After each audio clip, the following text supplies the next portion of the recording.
ao Espírito Santo, rogai por nós, Santa Mãe de Deus, para que sejamos dignos das promessas de Cristo. Quero já parabenizá-los, porque quando o Ronaldo foi me buscar, né, falei assim, vai estar eu, Ronaldo, Antônia e a Jacira, né, mas é só nós, a gente fica lá no Santíssimo. Coro de três, né? E aí, daí a Jacira falou assim, os dois estão reunidos, eu estou no meio deles, então beleza, mas isso que é o testemunho de fé, né? Imagine se um frio ou alguma coisa vai nos afastar do amor de Deus, né? E ainda a gente brinca, né? Quando a pessoa reclama, tá lá no Salmo, né? Gelos e neves louvai ao Senhor. Eu falei, vamos lá, né? Geada e não sei o quê. E o que nós precisamos, né? Porque geralmente a gente tem que começar a não ficar no automático. Senhor, eu te louvo por esse frio, porque ele é necessário, né? Quem é da área da agricultura vai saber, né? Que se não tiver, certas pragas não morrem, né? Graças a Deus os borrachudos lá de casa morreram todos, porque eu ia atender os pacientes e passar lá o Detefon lá, porque eu falei, gente, essa praga não morre, né? Mas tudo tem a sua utilidade, né? Então às vezes a gente fica, cuidar com a murmuração, né? Dizer, que frio tá bom, né? Mas dizer assim, Senhor, obrigado por esse frio, faz diferença, né? Parece que esquenta o coração, talvez não esquente.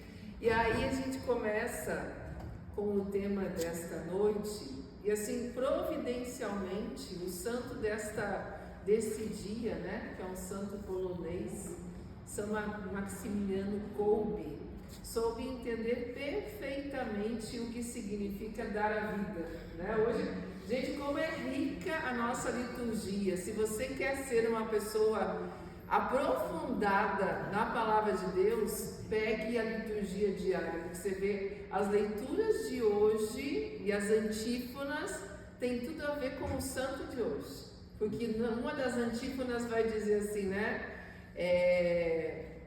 Não há prova maior de amor do que aquele que dá a vida pelos seus amigos ou dá a vida pelos seus irmãos. São Maximiliano Kolbe, no campo de concentração, sendo sacerdote, para ele, né, como Paulo dizia, né, não sei se melhor ficar vivo ou se é melhor morrer, né, o que é mais lucro, mas quando este homem, principalmente mês das vocações, a gente viveu lá o primeiro domingo, dia do padre, o segundo domingo, dia dos pais, agora o terceiro domingo, dia dos consagrados, e no último domingo de agosto, o dia dos leigos ou dos catequistas. Na verdade, todos nós deveríamos ser evangelizadores, né? Não é só sermos leigos, não é que nós somos alienados ou distantes, é que nós, aonde estamos inseridos, nós servimos o reino.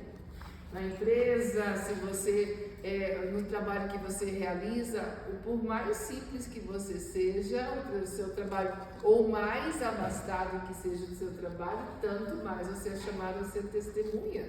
O nosso apostolado é no mundo, né? E como diz a palavra, né? Senhor, eu não peço que os tireis do mundo, mas que nos livre do maligno. Mas nós estamos nesse mundo. E aí a gente está recém saído de uma Olimpíada que vocês viram, né? Que fizeram tudo o que tinham direito para... O que tem que afrontar com a nossa fé e misturar com aquilo que, né? Tem tanta coisa bonita para falar, para mostrar, mas tem que ir lá, né? Afrontar a fé, mexer com o sagrado. Teve uma coisa que não apareceu muito, graças a Deus, mas fizeram uma encenação dentro de uma biblioteca, alguma coisa lá na França, mostrando um relacionamento eram dois homossexuais e uma mulher, tipo assim, era uma peça teatral e eles chamavam de trisal, né, que era um casal, não é casal lá, né, o nome que eles falam. Então você vê a afronta à família, a afronta à fé, não precisa, mas nós estamos nesse mundo. Quem tinha um surfista brasileiro que tinha lá o Cristo Redentor na prancha, teve que tirar a imagem do Cristo Redentor. Baixaria pode, ser santo não pode. Então esse para mim é o grande sinal. quanto mais há perseguição, mais estamos no caminho certo, porque esse mundo jaz sob o maligno. E o tema para esta noite, voltando um pouquinho ali de São Maximiliano Kolbe, se você também quer ter uma grande chama de evangelização, assista os filmes dos santos católicos para você ver que eram pessoas de carne e osso, que passavam perrengues, dificuldades, mas o Espírito Santo os movia. E São Maximiliano Kolbe vai viver dentro de um campo de concentração, e quando ele chega lá, vai passar todas as agruras que as pessoas passaram, e quando ele vê que um pai de família, por que eu estou trazendo isso? Porque nós estamos falando sobre as vocações. Ele, como um sacerdote, ele olha e diz assim: eu posso dar a minha vida, porque se esse homem sobrevive, ele tem uma família e tem filhos para criar. E isso foi já uma graça de Deus, porque nenhum prisioneiro podia falar com a guarda, né? Com a guarda, principalmente aquele povo louco lá da Gestapo, aquela coisa horrorosa que aconteceu, né, na época. E aí ele diz assim: não, eu dou minha vida por ele, pode poupá-lo. E por incrível que pareça, aqueles carrascos dizem: ok, nós vamos, né? Então ele sai, você entra. Só que não fuzilaram, não foi uma morte rápida. Qual era a morte destinada para São Maximiliano Kolbe? Eles colocaram dentro de um cubículo várias pessoas e deixavam para morrer de fome. No filme aparece, né, as pessoas entrando em desespero e ele consolando as pessoas. E esse homem e as pessoas foram morrendo, e os policiais iam tirando os cadáveres lá de dentro, morrendo de fome e de sede. E aí, o único que sobra é São Maximiliano, e ele não morria, porque quem o sustentava? A graça de Deus. Como é que esse homem vai morrer? Daí com uma injeção letal. Tem que dar uma injeção para matar mesmo, quer dizer, está morto, porque senão não morre. Então você vê que quando a gente está na graça de Deus, até aquilo que é terrível, o Senhor vai nos sustentando. O que isso tem a ver com o tema de hoje? Nós estamos rezando pelas famílias, pelas vocações, temos que rezar muito também para que brotem das nossas famílias vocações religiosas. Né? Que maravilha! Imagine se um dia a Tânia e o Ronaldo dissessem assim: olha, o nosso netinho vai querer ser padre, né? Ou a nossa netinha vai ser uma consagrada, ou pode ser uma missionária, né? Uma leiga consagrada, alguém. E a gente tem que rezar, porque é das nossas famílias que brotam, né? Sabe o que eu vejo? Hoje, cada vez mais está sendo difícil as pessoas aderirem, mas Deus chama e Ele dá um jeito. Mas o Senhor se vira aí com as vocações que a gente corre atrás. O que nós precisamos entender? Quem trouxe a Bíblia? Vocês também estão vivendo ali, também são os passos do Quirigma, né? Porque hoje é o amor de Deus, semana que vem é sobre o pecado. Algo interessante para preparar para a semana que vem, já que o Padre Jairo vai estar aqui, vocês vão rezar, né? Pedindo a quebra das maldições de família. Pegue o Evangelho de hoje, porque é incrível como Deus é maravilhoso. A gente não vai falar ali, eu quero só pegar um trecho que vai dizer para vocês se prepararem para a semana que vem junto com o Padre Jairo. É Mateus 18. Está falando ali, né, sobre que é para a gente precisa se reconciliar. Então a primeira coisa, olhe na sua família e veja se existem pessoas que não se falam por desavenças. O que mais causa desavenças nas nossas famílias?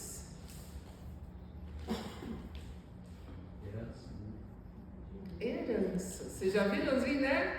Até as pessoas estão de boa, basta alguém morrer e deixar uma herancinha, misericórdia. Tem alguma situação assim na sua família? Escreve lá já no bilhetinho para Jesus. Fulano não fala com ciclano por causa de uma terra, algum terreno. Quantas maldições eu tenho visto, gente, por causa de pessoas que deixam de falar com o outro porque ficaram magoadas, chateadas. Primeira pergunta: você está magoado com alguém da sua família? Pergunte para quem está do seu lado. Pode ser, não precisa ser por herança, não. Pode ser que a pessoa, sei lá, foi mal criada, ou a pessoa foi egoísta, a pessoa esqueceu de. Foi no teu aniversário, não levou nenhum presente, ainda levou bolo para casa. Né? Tem uns parentes sem noção, assim. Sempre tem. Só que mudou para dizer que mudou muita coisa, não mudou muita coisa da herança. Veio no primeiro. Né? A gente tem parentes sem noção, né? E é preciso perdoá-los. Quantas vezes Jesus disse? 70 vezes 7. Os economistas aí, 70 vezes 7 dá 400 alguma coisa, né? Imagina se a gente dá conta de perdoar mais de 5 vezes a mesma pessoa, né? Deus é tão maravilhoso que nós temos que ter, primeira coisa, gente, eu só preciso, eu não esqueci de pegar que não deu mesmo, né? Mas tem um santo que diz: se começares a rezar ou a orar, comece perdoando. Porque se não estivermos reconciliados, se tivermos mágoa com alguém, a nossa oração não, é que nem voo de galinha, né? Já viu? Soltou? Joga um frango assim, né? Pega uma águia, a gente não vai conseguir, né? Lógico, né? Mas veja um voo, pega um passarinho, qualquer passarinho, pardal que seja. Se você pegar um pardalzinho, a hora que se vê a asinha, ele vai embora, pombinha, né? Agora pegou um frango, joga o frango, né? Assim, por que muitas vezes a tua oração é uma oração do frango, o voo do frango, né? Jogou e... Por quê? Se nós não vivermos a reconciliação, a providência não acontece. Isso é o ensinamento do meu querido e amado pai fundador, Padre Jonas Abinga. Quando na comunidade, na Canção Nova, lá nos comecinhos, alguma coisa dava errada, foram fazer uma terraplanagem lá, ganharam, né, uma terraplanagem, imagine ganhar um serviço de trator, que não deve ser nada barato, a prefeitura cedeu para aplanar o terreno lá, né, o trator vira. Mas, gente, não era um terreninho reto, era uns que se chegarem com aquele luz lá, né, é uns morros, não era um terreno retinho. E o Padre Jonas sabiamente reúne ali os primeiros e fala assim: o que está acontecendo? Porque para um trator virar, coisa boa não é. E tinha gente de mal lá dentro da comunidade. Então, qual foi o sinal? O trator virar. Quais os sinais que a gente está vendo nas nossas casas? Às vezes um aumento enorme de enfermidades, um aumento de pessoas que estão abandonando a fé, né? E aí nós precisamos, a Tânia vem cantando ali, trazendo, eu não vou desistir da minha família, não vou... Gente, quanto mais, sabe que nós um dia na presença de Deus prestaremos conta do que nós fizemos pela nossa família. Se você quiser já ir saindo de fininho, aproveite. Daí você diz assim: ó Jesus, olha, eu não quero, então eu já estou saindo, porque quanto mais eu sei, porque fala assim, né? A quem muito é dado, muito será. E você está sabendo que você está aqui, você às vezes está dizendo: ah, por que fulano não veio? Ah, por que fulano não veio, né? Mas na verdade você está aqui em nome da sua família, tanto de pai quanto de mãe. Amém? Amém. Falou amém, já é. Qual que é o sobrenome da sua mãe? Fale alto. Qual que é o sobrenome do seu pai? Então toda vez que você se ajoelha, toda vez que você reza um terço, peça a Deus a graça de ser aquele intercessor, intercessora que reza pelo lado materno e lado paterno da sua família. Reza pelas gerações que vieram, mas reza também pelas gerações que virão. Aí a gente vai rezar, né? Às vezes pode dizer: mas eu não vou ter filhos. Vai rezar aí pelos sobrinhos, pelos netos, pelos filhos dos irmãos. E quanta coisa a gente precisa ficar atento para a salvação da nossa família. Mas olha o que diz aqui em Mateus 18:18. Em verdade eu vos digo, tudo o que ligardes sobre a terra será ligado no céu, e tudo o que desligardes sobre a terra também será desligado no céu. E você vê que esta passagem não é aquela passagem em que Jesus está dando autoridade sobre os discípulos, sobre o perdão dos pecados. Esta passagem ela é específica, dizendo para nós que nós também podemos fazer o on-off, liga, desliga das coisas da nossa família. Você consegue entender que nós podemos começar clamando que Deus liberte a nossa família e que desligue o pecado dos nossos familiares e que salve a nossa família através da nossa oração e das nossas lágrimas? Porque o tema desta noite é, né? Bem-aventurados os que choram, por quê? Por quê? Pergunte para o seu irmão, você já chorou na sua casa pela sua família? Se você não chorou externamente, internamente a gente já padeceu algumas lágrimas. Se não for de tristeza, é de raiva, né? Mas já choramos, né? E aí, quem que é, vamos dizer assim, dentro da igreja, quem que é um exemplo prático de que conseguiu a salvação pelo dom das lágrimas? Santa Mônica. Mas se a gente pegar aqui no Evangelho, o próprio Jesus chorou. Jesus precisava chorar? Não. Ele é Deus. Mas ele é tão Deus e ele é tão humano que ele se comoveu ao ver a morte do seu amigo. Então, há um livro do meu irmão de comunidade, o Márcio Mendes, O Dom das Lágrimas. Às vezes nós estamos tão acabrunhados, não sabemos mais o que fazer, que as lágrimas viram as nossas orações.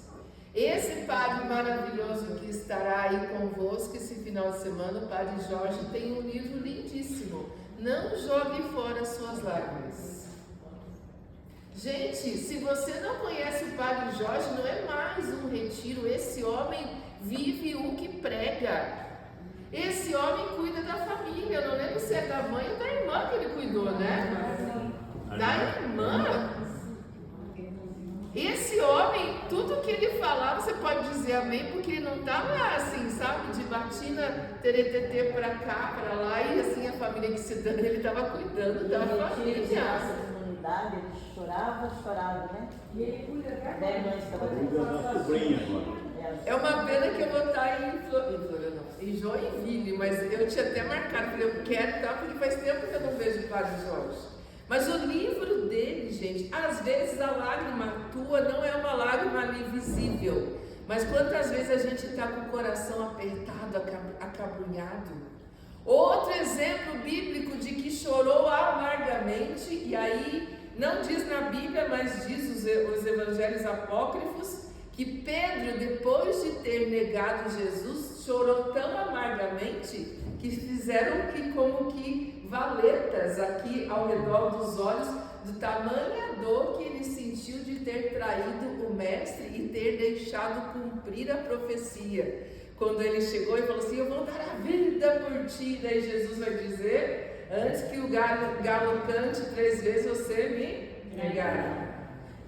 E ele não se tocou, né? Ele falou a primeira, ele falou a segunda, ele podia ter falado, opa, já fiz 2, mas se ele dissesse que ele era da turma, ele ia morrer. Morreu, mas né? Primeiro ele tinha uma missão. Então, gente, comece a observar que muitas vezes é dentro de casa, e aí eu vou trazer o meu lado de atendimento com as pessoas dentro do consultório. Gente, você que é pai, você que é mãe, saiba que a sua presença é fundamental para o sustento emocional dos seus filhos. Eu atendo pessoas idosas, pessoas até assim, Eu fiquei indignada quando o padre falou que idoso é a partir de 60 anos. Eu fiz as contas, eu falei, daqui 6 anos eu sou idosa. Eu já fiz as contas, eu falei assim, como é que pode? Mas aí, o que eu vejo, meus queridos? A quantidade de pessoas que chegam já maduros, com o coração ferido por falta de amor de pai e mãe. Por brigas com os irmãos, por brigas com herança, com bobeira. Pergunto às pessoas, né? Caixão tem gaveta, gente? Para tanta carinheza, para tanta coisa. Mas nós precisamos entender, quanto mais eu convivo com uma pessoa, tanto mais eu corro o risco dessa pessoa me ferir e me fazer chorar. Sim ou não? Sim. Por que é tão gostoso, né? Quando vem aquelas visitas, aquelas coisas assim, né? 1, 2 dias é tão bom, né? Mas 3 dias a gente já tá assim. Visita que nem peixe. 3 dias dá, depois fede. Né? Por que a gente vê isso? Às vezes a gente brinca, né? Esses tempos chegou uma senhora lá em casa, né? Ai, que dó do seu pai. Eu falei, tá com dó? Pode levar para casa. Mas não pode devolver antes de uma semana. Por quê? Porque às vezes a gente vai conviver e aí você vai ver que não é tudo. Aquela história de que a grama do vizinho é mais verde que a minha é muito real. O que a palavra aqui está falando? E eu quero já aproveitar e fugir totalmente do tema para aproveitar porque o Padre Jairo vai estar aí semana que vem.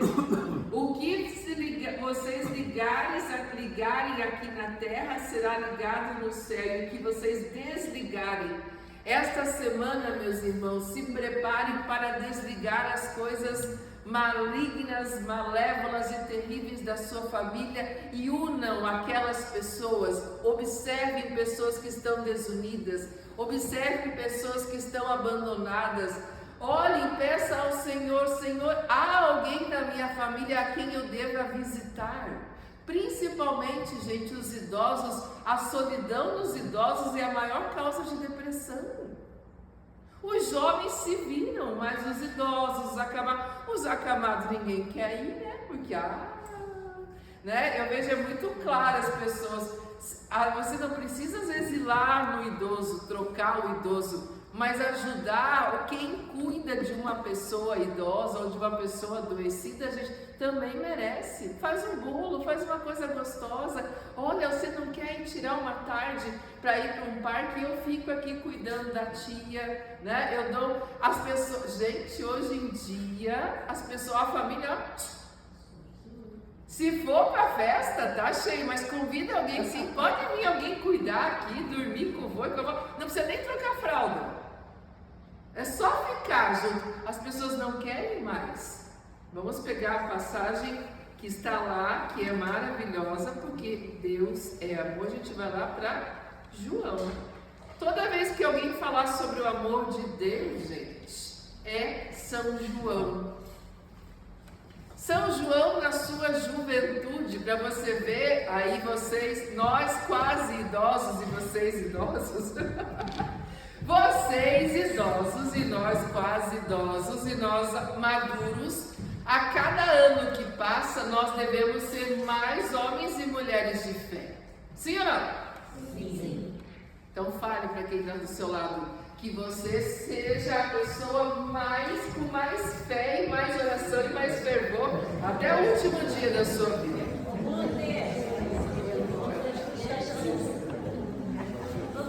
Por que eu estou falando isso? Por que eu estou falando isso? O mesmo João que fala, filhinhos, amemos-nos uns aos outros, porque Deus é amor. Aqui ele já estava velho, idoso. Mas quando ele era jovem, ele queria que Jesus mandasse fogo do céu para queimar a cidade que não recebeu eles. Então, assim, nós temos que ser como este vinho que vai, só não podemos virar vinagre, mas este vinho que vai, né? Como é que é? Me explica aí, você que é o enólogo aí da família. Como é que o vinho vai? O vinho vai maturando, vamos dizer assim, né? Esse vinho vai... A gente, quando é jovem é muito impulsivo, mas a nossa fé, à medida em que a gente envelhece, o que seria? A palavra fala, que maravilha! São os cabelos brancos, é a coroa da sabedoria. Só que quanto mais João vai amadurecendo, ele vai conseguir chegar. Então, abre lá 1 João, capítulo 4, versículo 7. 1 João, capítulo 4, versículo 7. Caríssimos, amemo-nos uns aos outros, porque o amor vem de Deus. E todo o que ama é nascido de Deus e conhece a Deus. Eu tenho certeza que cada um de vocês aqui nesta noite tem histórias e memórias para ter desistido da sua família, ou ter desistido do seu casamento, ou ter desistido dos filhos, mas porque você conhece a Deus, você persiste. Sim ou não? Sim. Aquele que não ama não conhece a Deus. E aí a gente lembra daqueles homens e mulheres das nossas famílias que traíram, que abandonaram a esposa com filhos pequenos, pessoas que largaram tudo, pessoas que, sabe? E aí, por que essas pessoas, a gente também tem que rezar por essas? Eu tenho primos cujo pai sumiu no mundo e até hoje não sabe, não tem notícia, e eu imagino que tenha falecido, mas sabe abandonar a esposa e os filhos? Tenho certeza que é um transtorno psiquiátrico, mas eu também tenho que rezar por este homem. Então aquilo que fala lá no Evangelho, né? Aquilo que vocês ligam aqui na terra vão ligar no céu, e desligarem aqui na terra vão desligar lá no céu. Faça isso em treinamento para a missa da semana que vem. Olhe aquilo da sua família e escreva aquilo que não está bem, aquilo que precisa de restauração. Teve um ano, em 2003, quando o Padre Jonas veio aqui em Curitiba, eu pedi para ele, falei, Padre, o senhor pode atender um tio e uma tia? Meu tio tinha, se você está gravando, você vai ter que cortar essa parte, porque não pode, deve aparecer. Meu tio era agiota, e pegava e emprestava dinheiro a juro. Isso é um pecado, pessoas padeceram por causa disso. E esse tio estava extremamente doente, e ele estava já com os dias contados. E eu fui lá, falei com o padre, contei o pecado desse meu tio e falei, pode atender? Pode. Esse meu tio, ele não podia andar de carro porque o fígado dele podia derreter, poderia dissolver-se por causa de uma hepatite. E aí eu vi, quando esse homem foi, confessou, o padre atendeu. Esse homem teve a graça, ele já estava com os dias contados. Esse homem teve pelo menos mais 10 anos de vida e largou essa vida terrível que era da agiotagem. E eu tinha uma tia que na sua juventude tinha cometido abortos. Como eu não sabia se ela tinha confessado, eu fui lá e falei assim, padre, não sei se ela confessou ou não, mas o senhor pode atender, eu já estou confessando por ela, né? E o padre atendeu. E ele falou, né? Ele não ia contar, eu falei, mas pergunte, e se ela não falar, pergunte. Desse jeito, né? Porque eu falei assim, eu quero ver minha família salva. E atendeu. E quando essa mulher sai do confessionário, alguém me derruba do palco, eu caio do palco de 50 metros, me quebra e tem uma fratura de coluna. Daí eu fui entender quanto a salvação das nossas famílias, elas são caras e nos exigem. Porque quando a minha tia saiu do confessionário, pimba, eu estou lá no chão, caí no palco. Foi aqui em frente. Mas ofereci pela salvação da minha família. E eu tenho a graça de Deus de dizer assim, essa minha tia faleceu confessada. Porque ficava aquelas histórias, né? Ah, a pessoa abortou, a pessoa abortou, a pessoa abortou. Pelo amor de Deus, se você for postar isso, você corta essa parte aí. Então, meus queridos, quantas vezes nós, nas nossas lágrimas, nas nossas orações, se você não precisa chorar dos seus olhos, mas não tem aí o texto das lágrimas de Nossa Senhora, que visa a cabeça, né? Que essas sejam as lágrimas que a gente, né? As nossas lágrimas derrubaram o inferno. Repete. Ó Virgem dolorosa e bendita, as nossas lágrimas derrubaram o inferno de sangue e vergonha.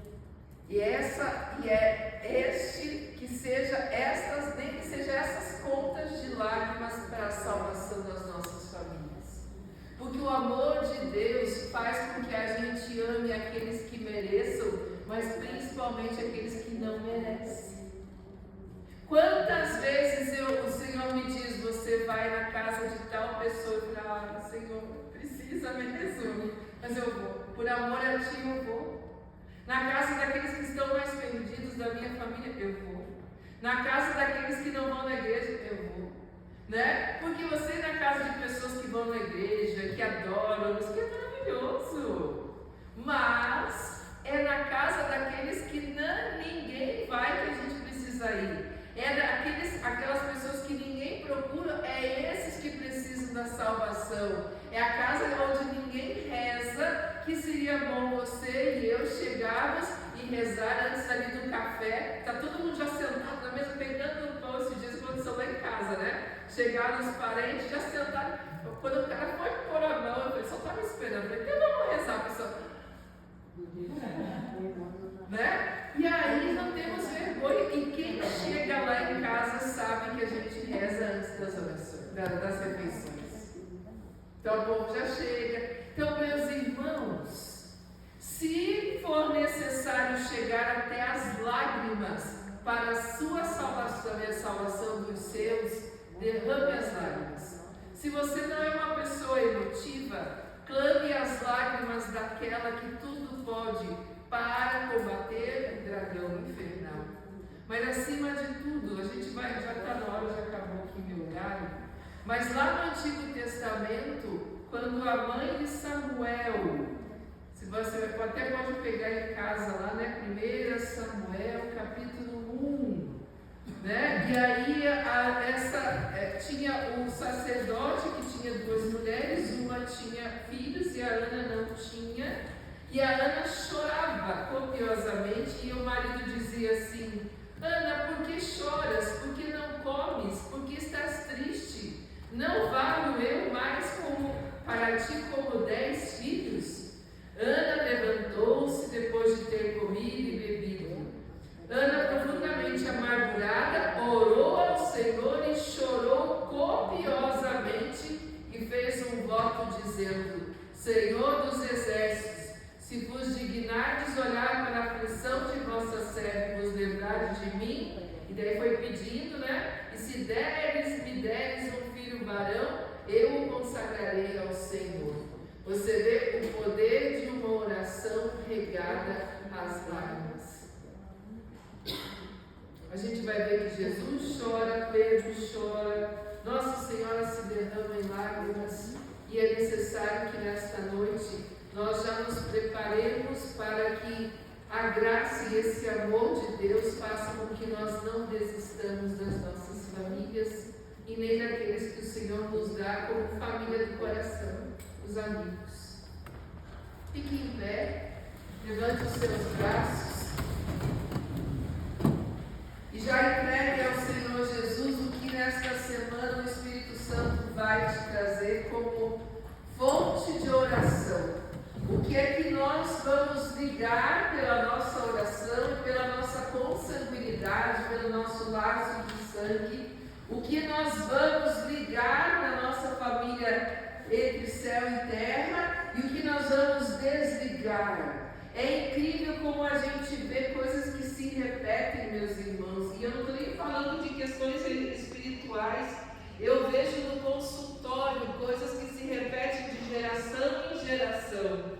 Esses dias atendendo uma menina, a avó dela foi abusada sexualmente, a mãe abusada, e essa menina de 10 aninhos repetia E aí eu tenho clamado a Deus assim, Senhor, quebra nessa família a maldição que vem de geração em geração. Feche os teus olhos, levante as suas mãos e diz, Senhor, me prepara para esta semana. Pode repetir então. Senhor Jesus, nesta semana, eu clamo o Santo Espírito, para que nós possamos ligar no céu a salvação da nossa família e desligar do céu, aqui na terra, todos os pecados cometidos pelos nossos familiares. Dá-nos, Senhor Jesus, a graça de um coração amoroso, a persistência